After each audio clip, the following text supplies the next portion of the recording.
दोस्तों आज हम एमएस वर्ड का एक और पार्ट करने वाले हैं जिसमें हम लाइन स्पेसिंग के बारे में जानकारी प्राप्त करेंगे। तो ये हमारा होम टैब के अंदर पैराग्राफ के अंदर एक ऑप्शन मिलता है, इस पर क्लिक कीजिए। यहाँ पर आपको लाइन स्पेसिंग ऑप्शन मिलता है। तो यहाँ पर देखिए दोस्तों, यहाँ पर हमने जनरल पार्ट और इंडेंटेशन पार्ट पिछली वीडियो में कर लिया है। अगर आपने नहीं देखा है तो डिस्क्रिप्शन में मैं उसकी लिंक दे दूंगा। आज हम बात करने वाले हैं स्पेसिंग के बारे में। तो देखिए स्पेसिंग के अंदर हमें दो स्पेसिंग मिलती है, एक मिलती है पैराग्राफ स्पेसिंग और दूसरी होती है लाइन स्पेसिंग। तो सबसे पहले हम पैराग्राफ स्पेसिंग के बारे में जानकारी प्राप्त करेंगे। तो सबसे पहले आपको पता होना चाहिए पैराग्राफ स्पेसिंग कौन सी होती है। तो देखिए जब आप दो पैराग्राफ्स लिखते हैं, यानी कि जब आप काफ़ी कुछ अपना डॉक्यूमेंट लिखते हैं तो आप काफ़ी सारे पैराग्राफ्स बनाते हैं। तो पैराग्राफ जब आप चेंज करते हैं तो पहले पैराग्राफ और दूसरे पैराग्राफ के अंदर जो स्पेस होता है उसे हम पैराग्राफ स्पेसिंग कहते हैं। अब देखिए यहाँ पर मैंने एक डॉक्यूमेंट लिखा है। अब आपको मान लीजिए आपको पता नहीं चल रहा कि पैराग्राफ कहाँ से चेंज हो रहा है, तो यहाँ पर आपको शो हाइट का बटन दिखता है, पैराग्राफ के अंदर ही आता है। इस पर क्लिक कीजिए। जैसे ही आप क्लिक करेंगे यहाँ पे देखिए एक ऑप्शन दिख जाता है। इसका मतलब ये होता है कि पैराग्राफ चेंज हुआ है। तो इसको अब आप रिमूव कीजिए। यहाँ पर हमने पैराग्राफ को चेंज किया है। अब यहाँ पर देखिए पैराग्राफ जब खत्म हुआ है उसके बाद जो स्पेसिंग है ना उसे हम पैराग्राफ स्पेसिंग कहते हैं। लेकिन आप यहाँ देख पा रहे हैं कि यहाँ पर पैराग्राफ स्पेसिंग तो दी नहीं गई है। तो यानी कि आप यहाँ पर अपनी मर्जी से पैराग्राफ स्पेसिंग दे सकते हैं, अपनी जो भी आप चाहते हैं कितनी देना चाहते हैं तो उसको समझते हैं। तो सबसे पहले आप लाइन स्पेसिंग ऑप्शन को खोलिए। यहाँ पर आपको स्पेसिंग के अंदर बिफोर और आफ्टर का ऑप्शन मिलता है, इसे समझिए। बिफोर का मतलब होता है पैराग्राफ से पहले कितनी स्पेसिंग देनी है, यानी कि the life is so important, यहाँ से आपने पैराग्राफ स्टार्ट किया है, इससे पहले कितनी स्पेसिंग देनी है वो आपको यहाँ पॉइंट्स देने हैं। और आफ्टर का मतलब है कि पैराग्राफ जब आपने ख़त्म किया, यानी कि can do in our life, ये पैराग्राफ हमारा यहाँ ख़त्म हो गया, इसके बाद कितनी स्पेसिंग देनी है वो यहाँ पर आपको पॉइंट्स डालने हैं। तो यहाँ पर हम पॉइंट्स डालते हैं। जैसे बिफोर में मान लीजिए मैं 30 पॉइंट्स डाल देता हूँ और आफ्टर के अंदर हमें सपोज़ कीजिए 48 पॉइंट्स मैंने यहाँ पर इनपुट कर दिए हैं और मैं यहाँ पर ओके प्रेस कर देता हूँ।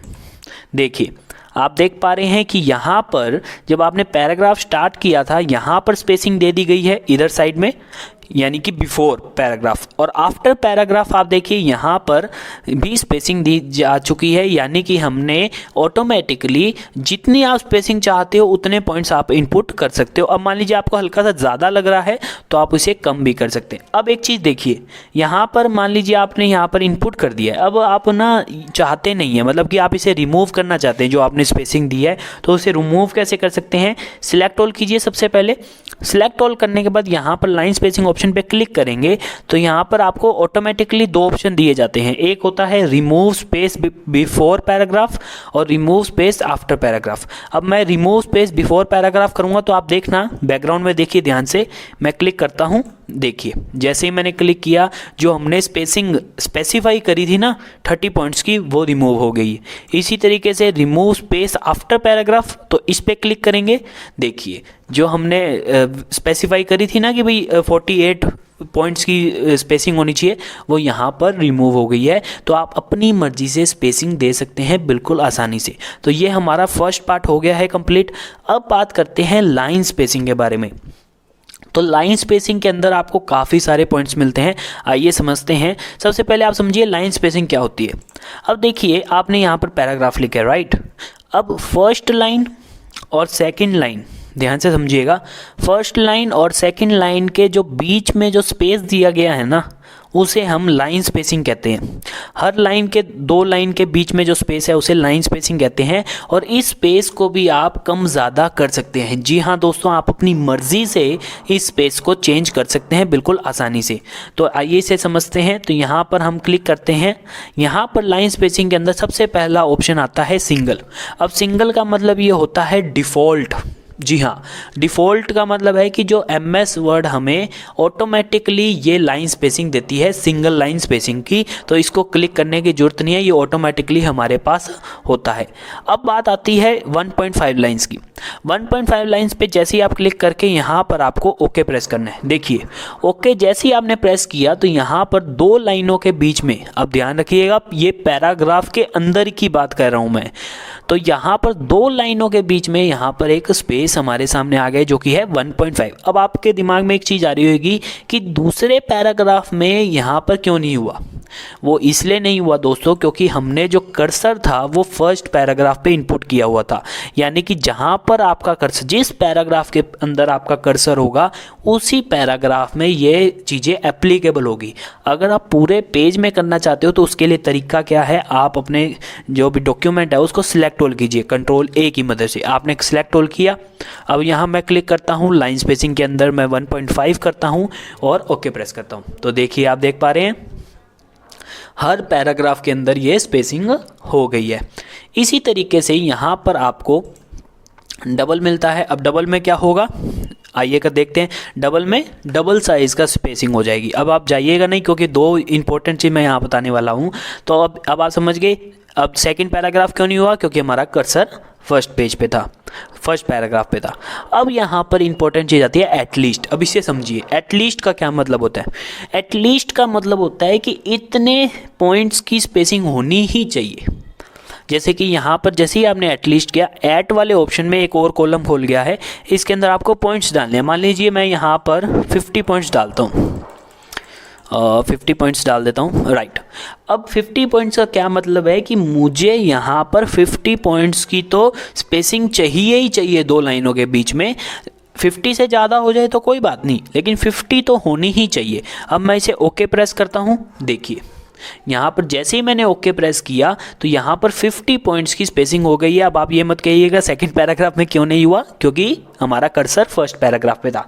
अब एक चीज़ समझिए, इसको मैं सिलेक्ट ऑल करता हूँ और मैं इसका फ़ॉन्ट इंक्रीज़ करता हूँ। अब देखिए मैं इसका फ़ॉन्ट इंक्रीज़ कर रहा हूँ। अब देखिए जैसे जैसे मैं फ़ॉन्ट इंक्रीज़ कर रहा हूँ ना, तो ये जो दो लाइनों के बीच में जो स्पेसिंग है वो उसको कम नहीं कर रहा। उसकी जो पॉइंट्स 50 पॉइंट्स की स्पेसिंग थी वो रहेगी, यानी ज़्यादा हो सकती है लेकिन वो कम नहीं होगी। 50 पॉइंट्स की स्पेसिंग रहेगी। अब मैं आपको दूसरा जो आपको समझाऊंगा तब आपको क्लियर होगा ये पॉइंट मैं क्यों कह रहा हूँ। तो ये एटलीस्ट का मतलब ये है कि 50 पॉइंट की स्पेसिंग रहेगी पूरे डाटा में। तो यहाँ पर सबसे पहले मैं इसको सही कर देता हूँ। अब आपको मैं इसको समझाता हूँ। और यहाँ पर आपने एटलीस्ट का समझ लिया है कि एटलीस्ट में ये है कि जितनी पॉइंट्स आप देना चाहते हो उतने पॉइंट्स होंगे ही होंगे, चाहे आप फॉन्ट इंक्रीज़ करो डिक्रीज़ करो। अब बात आती है एग्जैक्टली की।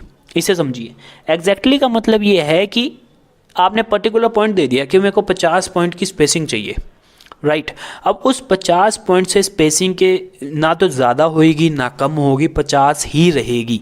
आइए इसे करते हैं। तो मैंने एग्जैक्टली में कर दिया है और इसे 50 पॉइंट कर देता हूँ, ओके। और मैं यहाँ पर ओके प्रेस करता हूँ। देखिए 50 पॉइंट की स्पेसिंग हो गई है जो कि हमने पहले दी थी। लेकिन अब फ़र्क क्या है ये समझिए। मैं सिलेक्ट ऑल करता हूँ और मैं इसे जूम करता हूँ।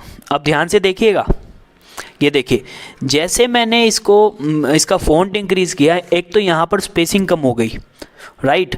एक्चुअली ये स्पेसिंग कम नहीं हुई है, उसने कहा था एग्जैक्टली 50 पॉइंट्स की स्पेसिंग होनी चाहिए। और दूसरी चीज़ आप ये देखिए, आपके वर्ड्स गायब हो रहे हैं, यानी कि लाइफ लिखा था, लाइफ का एफ का ऊपर वाला पोर्शन गायब हो गया जैसे आप फ़ॉन्ट इंक्रीज़ करो। देखिए वो क्यों हो रहा है, क्योंकि आपने स्पेसिंग जो थी वो एग्जैक्टली दी थी, मतलब कि इतनी ही होनी चाहिए, इससे ज़्यादा ना हो, चाहे फ़ॉन्ट इंक्रीज़ हो या डिक्रीज़ हो।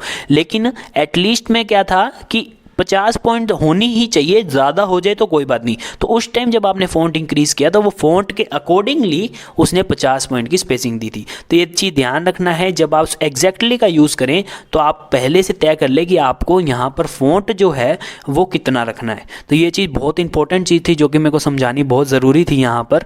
अब यहाँ पर बात करते हैं, अब ये भी हमने सीख लिया है जो कि है एग्जैक्टली। अब आती है मल्टीपल। मल्टीपल का क्या मतलब, मल्टीपल का मतलब ये है कि जैसे कि वन स्पेसिंग लाइन है जो कि हमें स्टैंडर्डाइज देते हैं, ये वन टाइम स्पेसिंग हो। मल्टीपल मतलब वन टाइम्स। अब यहाँ पर मैं 2 कर देता हूँ जैसे, तो यानी कि 2 टाइम्स स्पेसिंग। ओके प्रेस करता हूँ तो ये 2 टाइम्स स्पेसिंग हो जाएगी। अब इसको यहाँ से करने की ज़रूरत नहीं है, यहाँ पर आपको डायरेक्टली यहाँ पर आपको डिफ़ॉल्ट दी जाती है। इस पर क्लिक कीजिए लाइन स्पेसिंग में, देखिए यहाँ पर आपको डिफ़ॉल्ट दी जाती है 2.0, 2.5, 3.0। तो यहाँ पर आप डायरेक्टली कर सकते हैं। देखिए जैसे मैंने 3.0 पे क्लिक किया तो ये इतनी सारी स्पेसिंग हो गई है। तो इस तरीके से बिल्कुल आसानी से आप इसे कर सकते हैं। उसके बाद एक लास्ट पॉइंट मैं आपको यहाँ पर बताना चाहता हूँ। यहाँ पर एक ऑप्शन मिलता है don't add space between paragraph of the same style. इसे आपको क्लिक नहीं करना। क्यों नहीं करना? क्योंकि ये हाई लेवल के जो डॉक्यूमेंट्स लिखते हैं उनके लिए बेनिफिशियल होगा। इसमें क्या कह रहा है ये समझिए, क्योंकि मैं तो यहाँ समझाना चाहता हूँ कि एक एक पॉइंट। ये इसका ये कहने का मतलब है कि अगर सेम स्टाइल मतलब सेम फॉन्ट का अगर आप पैराग्राफ लिख रहे हो, काफ़ी सारे आपने पैराग्राफ लिखे लेकिन वो सेम स्टाइल के हैं, और इस पर अगर आप क्लिक कर दोगे तो आप कितनी भी पैराग्राफ स्पेसिंग दे दो पॉइंट्स की, वो चेंज नहीं होगा। क्योंकि आपने इसमें लिख दिया है कि अगर सेम स्टाइल होगा तो यहाँ पर एप्लीकेबल मत करना। तो ये ज़्यादातर बेनिफिशियल तब होता है जब आप हर पैराग्राफ अलग अलग फ़ॉन्ट में लिखते हो, तो उसमें आपको ये बेनिफिशियल हो जाएगा। तो इसको आपको छेड़ने की ज़रूरत नहीं है। आगे मैं कभी डिटेल में हम इसे समझेंगे। तो ये था इस वीडियो में दोस्तों, बिल्कुल आसानी से मैंने आपको बता दिया है स्पेसिंग के बारे में। अगला हम करने वाले हैं टैब्स के अंदर। ये जो ऑप्शन आपको दिया था टैब्स, ये हम अगली वीडियो में करेंगे। धन्यवाद दोस्तों इस वीडियो को देखने के लिए। Thank you very much.